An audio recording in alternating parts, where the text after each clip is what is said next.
Sarah Mitchell stood at the entrance of LAX's private terminal, her dark fingers gripping the handle of her Louis Vuitton suitcase. The morning sun reflected off the terminal's glass walls, making her squint behind her designer sunglasses. At 35 years old, she had achieved what many would call the American dream, a position as senior vice president at a leading tech company, a beautiful home in San Francisco, and the ability to travel by private jet whenever she needed. The crisp autumn air carried the familiar scent of jet fuel as she watched other passengers enter the terminal with ease. Sarah checked her Apple Watch, 8:45 a.m. She was early for her 9:30 a.m. flight to New York, just as she always liked to be.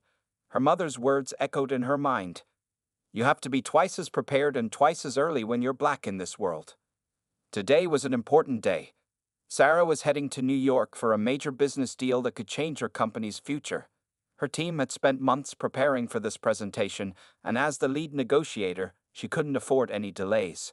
She had chosen to fly private not just for convenience, but to ensure she would arrive fresh and ready for the afternoon meeting. Sarah walked confidently toward the terminal entrance, her heels clicking against the pavement. She had done this dozens of times before. Same terminal, same routine, same credentials.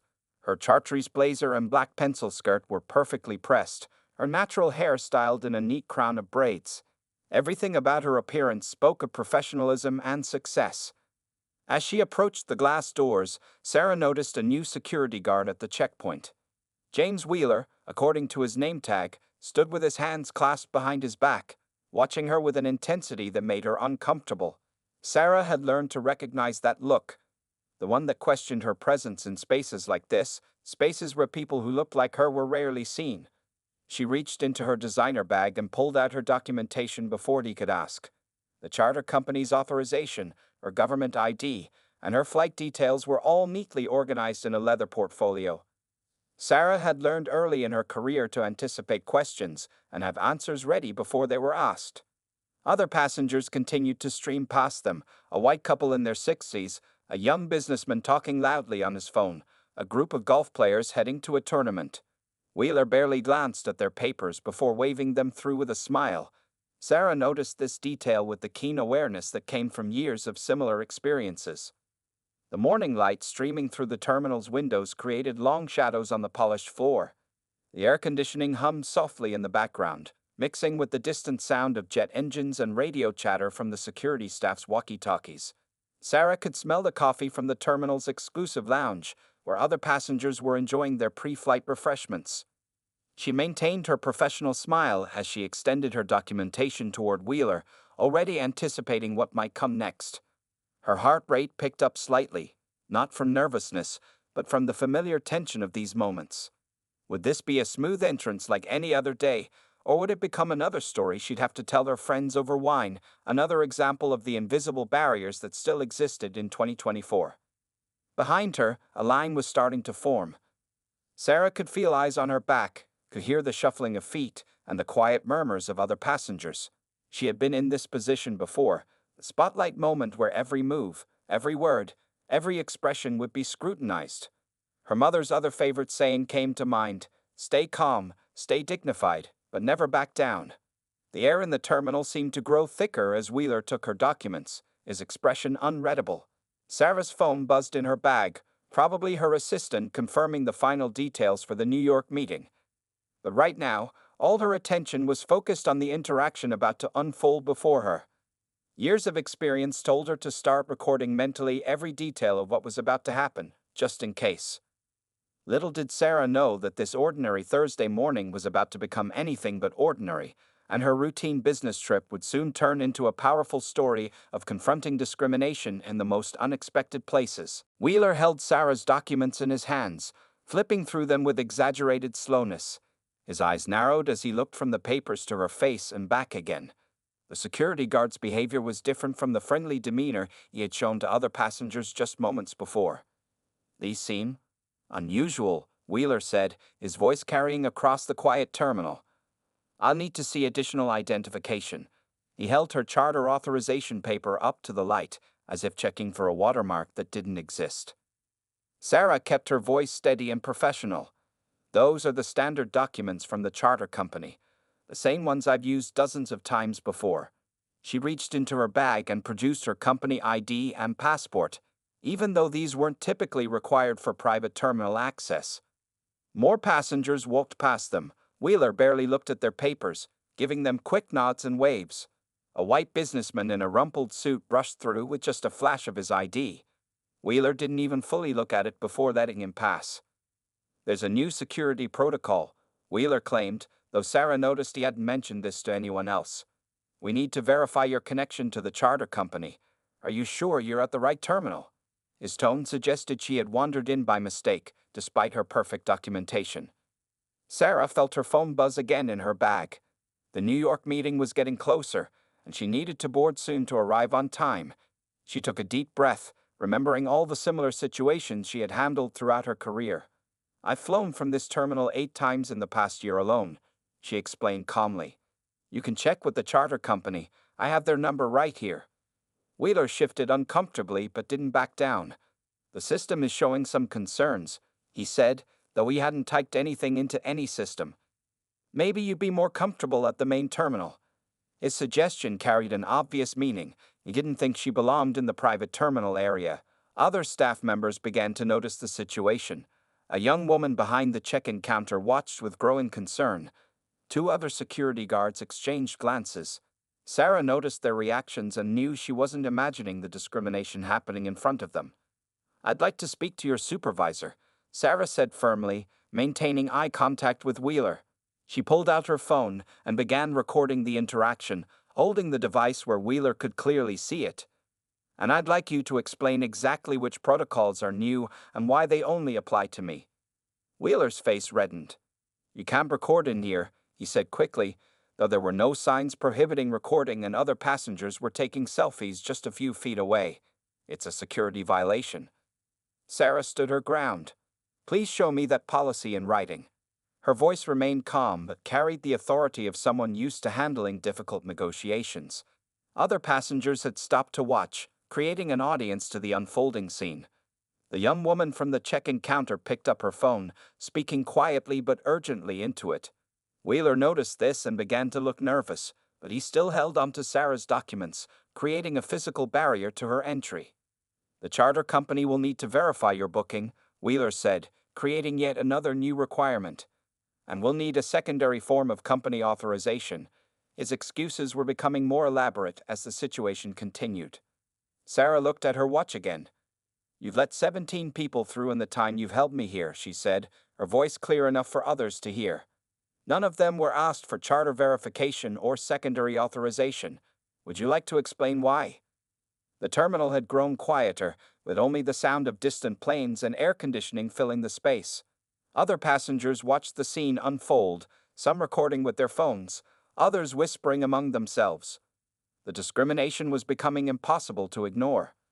Wheeler shifted his weight from foot to foot, realizing he was being documented from multiple angles now. His excuses were falling apart under scrutiny, but his pride kept him from backing down. Instead, he reached for his radio, presumably to call for backup, not realizing he was only making the situation worse for himself. As Wheeler reached for his radio, a group of 4 passengers walked through the terminal entrance. They were all white men in golf attire, laughing loudly and carrying expensive golf bags. Sarah watched as Wheeler immediately lowered his hand from the radio and turned to greet them with a friendly smile. "Good morning, gentlemen," Wheeler said cheerfully, barely glancing at their documents as they passed them over. "Heading out for a game?" His complete change in demeanor was striking. The golf players walked through without any additional questions, their casual entrance highlighting the absurdity of Sarah's situation. Sarah kept her phone recording. "That's interesting," she said clearly.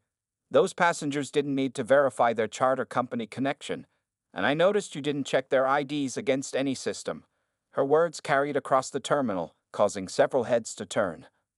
A businessman in first-class lounge looked up from his laptop, his coffee cup frozen halfway to his mouth as he watched the scene. 2 flight attendants who had been walking past stopped, exchanging concerned glances. The discrimination was becoming more obvious with each passing minute. Wheeler's face turned red again. "Their situation is different," he stammered, trying to sound official. "They're regular customers."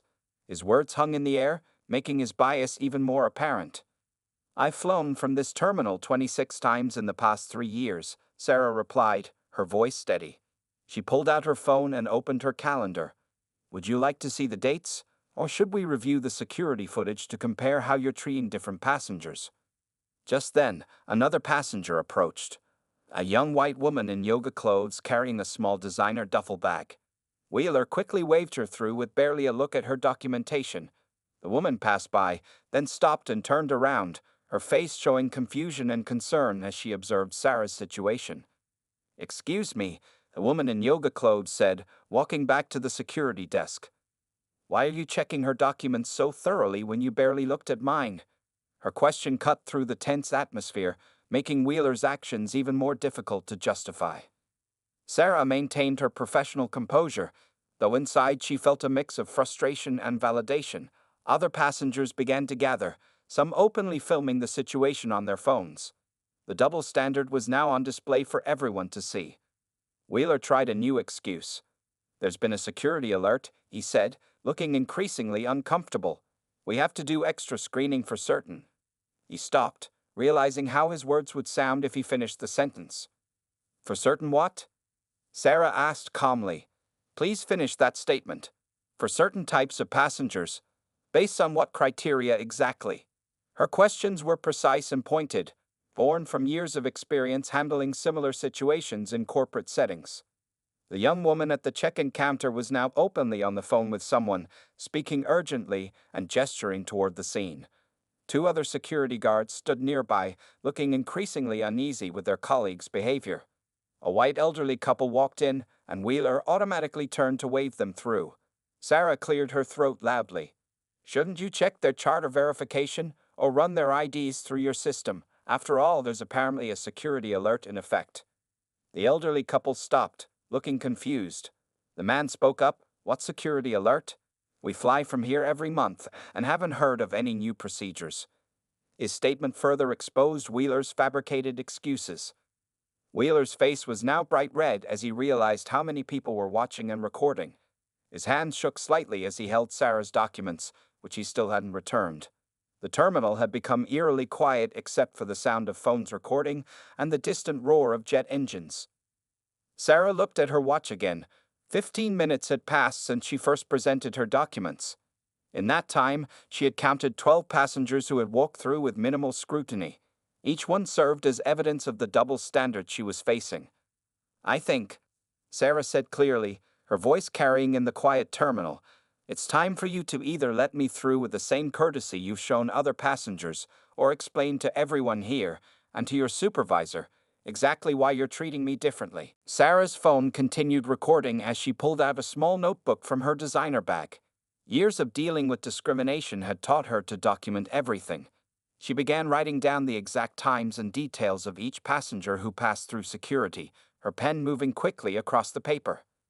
At 9:05 a.m., elderly white couple cleared without charter verification, she said clearly for her phone's recording. At 9:07 a.m., white female in yoga attire, no additional ID requested. At 9:08 a.m., 4 white male golf players, given immediate clearance. Her voice remained professional and steady. Wheeler shifted uncomfortably as he realized she was creating a detailed record of his actions. Other passengers had their phones out too, and Sarah could see at least 5 people recording the situation from different angles. The evidence was mounting with each passing minute. The terminal's regular sounds seemed to fade into the background, the hum of air conditioning, distant jet engines, radio chatter, all secondary to the tension building at the security checkpoint. Sarah noticed a group of airline staff gathering near the check-in counter, speaking in hushed tones and glancing their way. I'm also noting, Sarah continued, that my documents have now been held for 20 minutes, while other passengers' documents were viewed for an average of 8 seconds. She looked directly at Wheeler as she spoke, making sure her words were clear for all recordings. A young black pilot walking through the terminal stopped when he saw what was happening. He adjusted his uniform and approached the desk. Is there a problem here? He asked, his presence adding another layer of professional scrutiny to the situation. Wheeler's face grew even redder. This is a security matter, he said weakly, but his voice lacked conviction. The pilot raised an eyebrow and pulled out his phone, joining the others who were recording. Sarah reached for her phone again and dialed a number on speaker. "I'm calling the charter company now," she announced. "They can verify all my credentials, though I notice you haven't required this verification for any other passengers in the last 23 minutes. The phone rang twice before a professional voice answered. "Elite Air Charters, this is Jessica speaking." "Hello, Jessica, this is Sarah Mitchell. I'm currently at the LAX private terminal for my 9:30 flight to New York. The security guard here, Mr. Wheeler, is claiming there are new protocols requiring additional verification of my charter status. Could you please clarify if there are any such new requirements?" Jessica's voice came through clearly in the quiet terminal. "Miss Mitchell, we have no new protocols in place. Your documentation is complete and valid, just as it has been for all your previous flights. Would you like me to speak with the security personnel?" Wheeler's hands began to shake slightly as he held Sarah's documents. More passengers had stopped to watch, and Sarah noticed several of them shaking their heads in disapproval at his behavior. The young woman at the check-in counter was now openly filming too, ensuring the incident was documented from yet another angle. Sarah took out her iPad and opened her email. "I'm forwarding all my flight documentation to the terminal management right now," she said, her fingers moving efficiently across the screen. "I'm also attaching my history of flights from this terminal, which shows I've been a regular customer for 3 years." The growing crowd of observers made Wheeler increasingly nervous. He tried one last excuse. "The system is running slowly today. We need to wait for verification." "Interesting," Sarah replied calmly. "I've been watching the computer screen behind you for the past 25 minutes. You haven't typed anything into any system. In fact, you haven't checked any system for any other passenger who has passed through." The pilot who had stopped earlier spoke up again. "As an airline professional, I can confirm there are no new system protocols in place. What you're doing here is creating a documented case of discriminatory treatment." Sarah continued writing in her notebook, recording every detail. Her phone kept recording, her iPad showed her email trail, and the growing number of witnesses ensured that this incident wouldn't be dismissed or explained away. She had learned from experience that thorough documentation was often the key to addressing discrimination. The terminal's automatic doors swished open, and 3 people in management suits walked quickly toward the security desk. Lisa Chen, the terminal director, led the group with a concerned expression on her face. Behind her were Marcus Thompson, head of security, and Angela Rivera, the customer service manager. Wheeler straightened his uniform when he saw them approaching, still holding Sarah's documents in his trembling hands. The crowd of observers parted to make way for the management team, phones still recording the unfolding scene. "What's the situation here?" Lisa Chen asked, her voice calm but authoritative. She looked from Wheeler to Sarah, taking in the gathered crowd and the multiple phones recording the incident. Before Wheeler could respond, Sarah spoke professionally. "I've been held here for 30 minutes while Mr. Wheeler created various excuses to deny me entry. During this time, I documented 18 other passengers who were allowed through with minimal checking of their credentials." Angela Rivera, the customer service manager, stepped forward. "Ms. Mitchell, we recognize you as one of our regular clients." She turned to Wheeler with a stern look.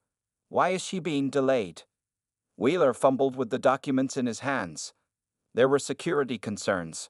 He began, but Marcus Thompson cut him off. "What specific security concerns?" the head of security demanded.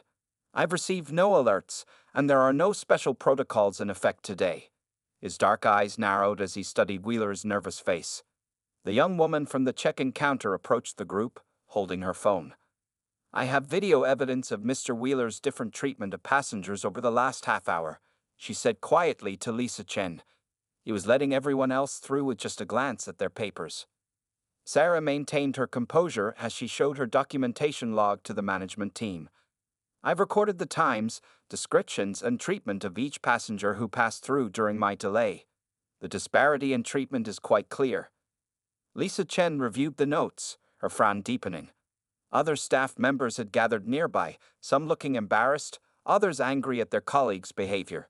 The pilot who had stopped earlier provided his own observations to Marcus Thompson, speaking in low, professional tones. "Ms. Mitchell," Lisa Chen said, turning to Sarah, "on behalf of the terminal management, I want to express our deepest apologies. This type of behavior is completely unacceptable. She gestured to Angela Rivera, who quickly stepped forward to retrieve Sarah's documents from Wheeler's hands. The crowd of observers remained, their phones capturing the management's intervention. A few passengers who had been let through earlier came back from the lounge area, adding their own accounts of what they had witnessed. "I saw the whole thing," said the woman in yoga clothes who had questioned Wheeler earlier. "He barely looked at my ID, but created all sorts of problems for Ms. Mitchell. It was obvious what was happening." Marcus Thompson took Wheeler aside, speaking in stern, hushed tones. Wheeler's face had lost its redness and now looked pale as he realized the seriousness of his actions. The other security guards watched their colleague, their expressions a mix of disappointment and disapproval. Lisa Chen addressed the gathered crowd. "We take discrimination very seriously at this terminal. I assure you all that appropriate action will be taken." She turned back to Sarah. "Ms. Mitchell, please allow us to escort you to your flight. We'll ensure there are no further delays." Angela Rivera gathered Sarah's belongings and began leading her toward the private lounge area. "Your flight crew has been notified, and they're ready for your arrival," she assured Sarah. "We'll also be following up with a formal apology from terminal management." As Sarah walked away from the security desk, she heard Marcus Thompson instructing Wheeler to surrender his security badge and leave the premises immediately. The other passengers began to disperse, some nodding respectfully to Sarah as she passed. The young woman from the check-in counter approached Sarah quickly. "I sent the videos to management already," she whispered. "We've had concerns about him before, but now we have proof." Sarah thanked her with a quiet nod, recognizing another ally in the fight against discrimination. The terminal slowly returned to its normal rhythm, but the impact of what had happened lingered in the air. Staff members spoke in hushed tones, and other security guards began checking documents with exaggerated care and equality, conscious of the eyes now watching them. Wheeler stood in the terminal manager's office, his security badge now sitting on Lisa Chen's desk. The room felt smaller than usual, with Marcus Thompson standing by the door and Angela Rivera taking notes nearby. Security footage from the past hour played on the large monitor mounted on the wall, showing multiple angles of Wheeler's discriminatory behavior. "Let's review what happened," Lisa Chen said, her voice stern as she pressed play on a particular clip. "Here you are checking Ms. Mitchell's documents for over 30 minutes. She clicked to another camera angle. And here you are waving through other passengers with barely a glance at their papers." Wheeler shifted uncomfortably in his chair. "I was just being thorough," he mumbled, but his excuse sounded hollow even to his own ears. The security footage continued to play, showing his dramatic difference in behavior toward different passengers. "Being thorough?" Marcus Thompson stepped forward. "Let's look at the numbers from Ms. Mitchell's documentation." He picked up her notebook from the desk. "In 30 minutes, you cleared 18 other passengers. Average time spent checking their credentials, 12 seconds. Time spent holding Ms. Mitchell's documents, 32 minutes. Angela Rivera spoke up, reading from her tablet. "We've already received 14 videos from witnesses, including our own staff members. 3 passengers have filed formal complaints about witnessing discrimination, and the charter company has contacted us about your claim of new protocols that don't exist." The young woman from the check-in counter, Jenny Parker, was called into the office. She carried her phone with her recorded footage. "Mr. Wheeler has done this before," she said quietly, "but this is the first time we've had so much evidence. Many of us noticed his pattern of behavior with certain passengers." On the wall monitor, the footage showed Wheeler's face becoming increasingly flustered as more people gathered to witness his actions. His body language changed dramatically whenever he dealt with white passengers versus passengers of color, something glaringly obvious when viewed on camera. "You claimed there was a security alert," Lisa Chen continued. "We've checked all systems and communications. There was no alert." She pulled up Wheeler's computer login records. "In fact, you didn't log into the security system at all this morning. How were you checking for these supposed alerts?" Wheeler's face reddened again. "I thought—" he began, but Marcus Thompson cut him off. "You thought you could discriminate against a passenger based on her race and get away with it," Thompson said firmly. "Instead, you've been caught on camera from multiple angles, with dozens of witnesses and clear documentation of your actions." Angela Rivera added more information from her tablet. The footage shows you letting through passengers with minimal documentation while creating imaginary requirements for Ms. Mitchell. You claim new protocols that don't exist, system alerts that weren't real, and verification requirements that you didn't apply to anyone else. The evidence was overwhelming. Security footage continued to play silently on the wall, showing different angles of Wheeler's discriminatory behavior. His excuses about being thorough and following protocols fell apart as the cameras showed him barely glancing at other passengers' documents. Lisa Chen leaned forward at her desk. We've already received calls from 3 news outlets. The videos are spreading on social media. Your actions have not only harmed Ms. Mitchell and violated our policies, but they've also damaged our terminal's reputation. Jenny Parker spoke up again. Several regular passengers have sent their own footage to management. The woman in yoga clothes wrote a formal statement about how you treated her documents differently, and the pilot who stopped has filed a report with the airline. Wheeler slumped in his chair as more evidence mounted. His previous excuses about security protocols and system alerts now seemed ridiculous in the face of clear video evidence. The security footage showed his bias in high definition from multiple angles, making any denial impossible. Your employment is terminated, effective immediately, Lisa Chen announced. We'll be using this incident and all the documentation collected to improve our anti-discrimination training. Your actions today will serve as an example of what we will not tolerate in this terminal.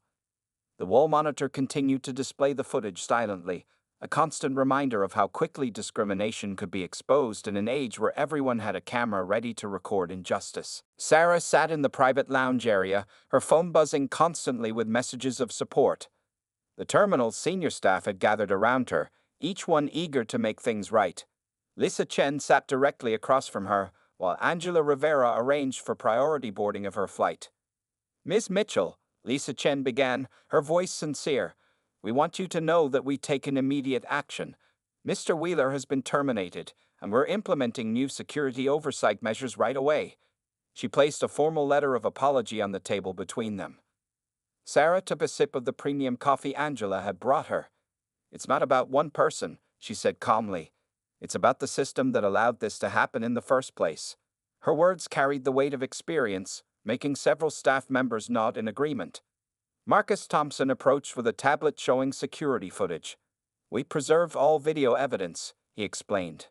And we have statements from 12 witnesses, including our own staff. Would you like copies of everything for your records? The young woman from the check-in counter, Jenny Parker, had been invited to join them. Other employees had concerns about Wheeler before, she revealed. But now, because you stood your ground and documented everything, we finally have proof that couldn't be ignored. The pilot who had witnessed the incident stopped by before his flight. As an African-American aviation professional, I've seen this too many times, he said. But the way you handled it, Ms. Mitchell, with such professionalism and clear documentation, that's going to help create real change. Angela Rivera returned with an update. Your flight crew is ready, and we've upgraded your onboard service at no cost. We've also extended your charter membership with complimentary flight hours. She paused, then added, though we know this doesn't make up for what happened. Other passengers who had witnessed the incident stopped by to express their support. The woman in yoga clothes approached with her business card. I'm an attorney, she said. If you need a witness statement or any legal support, please contact me. What happened here wasn't just wrong, it was illegal. Lisa Chen outlined the immediate changes being implemented. We're installing additional security cameras, requiring body cameras for all security staff, and implementing new anti-bias training programs. She looked directly at Sarah. Would you consider consulting with us on these improvements? Sarah checked her watch. Her New York meeting was still achievable, thanks to the private flight's flexibility. Send me the proposal, she said. I'd be interested in helping create real change here. Several staff members looked relieved at her words. The terminal's atmosphere had shifted dramatically. Security guards were now greeting every passenger with identical professional courtesy. Staff members moved with new awareness, conscious of their responsibility to ensure equal treatment for everyone. Marcus Thompson provided Sarah with a secure digital folder. Here's all the documentation, security footage, witness statements, Wheeler's disciplinary record, and the terminal's new policy changes. We want to be completely transparent about everything. Angela Rivera approached with Sarah's boarding documents. "Your flight is ready whenever you are," she said. "We've contacted your office in New York, and they've adjusted your meeting schedule slightly. Everything's taken care of." Sarah stood, gathering her belongings. The terminal staff formed an impromptu honor guard, ready to escort her to her flight. Jenny Parker stepped forward one last time. "Thank you," she said quietly. "Because of you, things will be different here now." As they walked toward the private jet, Lisa Chen detailed more changes. "We're establishing a diversity and inclusion board," she explained. "We'd like you to have a permanent seat on it, if you're willing. Your experience and insights would be invaluable." The morning sun streamed through the terminal's windows, casting long shadows across the polished floor. Other passengers watched respectfully as Sarah walked past, many of them having witnessed the transformation of injustice into action for change. At the boarding door, Lisa Chen made one final statement. "We failed you today, Ms. Mitchell," she said honestly. "But your strength and dignity in handling this situation will help ensure we never fail anyone else this way again." Sarah paused at the jet's entrance, looking back at the gathered staff. "Change happens," she said, "when we refuse to accept discrimination as normal, when we document everything, and when good people step up to support what's right." 1 month after the incident, the LAX private terminal looked quite different. New signs clearly displayed anti-discrimination policies at every entrance. Security guards wore body cameras on their uniforms, and additional security cameras monitored all checkpoints. But the biggest changes weren't just physical. Sarah Mitchell sat at the head of a conference table in the terminal's main office. As the newly appointed chair of the terminal's Diversity and Inclusion Board, she was leading their first official meeting. Around the table sat Lisa Chen, Marcus Thompson, Angela Rivera, and Jenny Parker, along with several new faces. "The changes we've implemented have already shown results," Lisa Chen reported, pulling up statistics on the wall screen. "Average processing time for all passengers is now consistently between 45 to 60 seconds, regardless of race, gender, or appearance." Jenny Parker, recently promoted to Customer Service Director, shared her own report. "Staff feedback has been positive. The new training programs are making everyone more aware of unconscious bias. We've had 0 discrimination complaints in the past month." Sarah nodded, reviewing the documents on her tablet. The incident that had started it all had gone viral on social media, with millions of views across different platforms. Major news networks had covered the story, turning it into a national conversation about discrimination in private aviation. "The changes here have inspired other terminals," Marcus Thompson added. "3 other private airports have contacted us about implementing similar policies." He showed emails from airport managers across the country, all asking about their new procedures. The woman in yoga clothes from that day, now identified as Patricia Reynolds, had become the terminal's legal consultant. "We drafted new policies that are being considered as industry standards," she explained. "Several aviation authorities are looking at our model." Sarah's phone buzzed with a message, another interview request from a major business magazine. They wanted to feature her story in an article about creating institutional change. Her calm, professional handling of discrimination had become a case study in effective response to bias. The pilot who had witnessed the incident, Captain James Harris, had been appointed to an aviation industry task force on discrimination.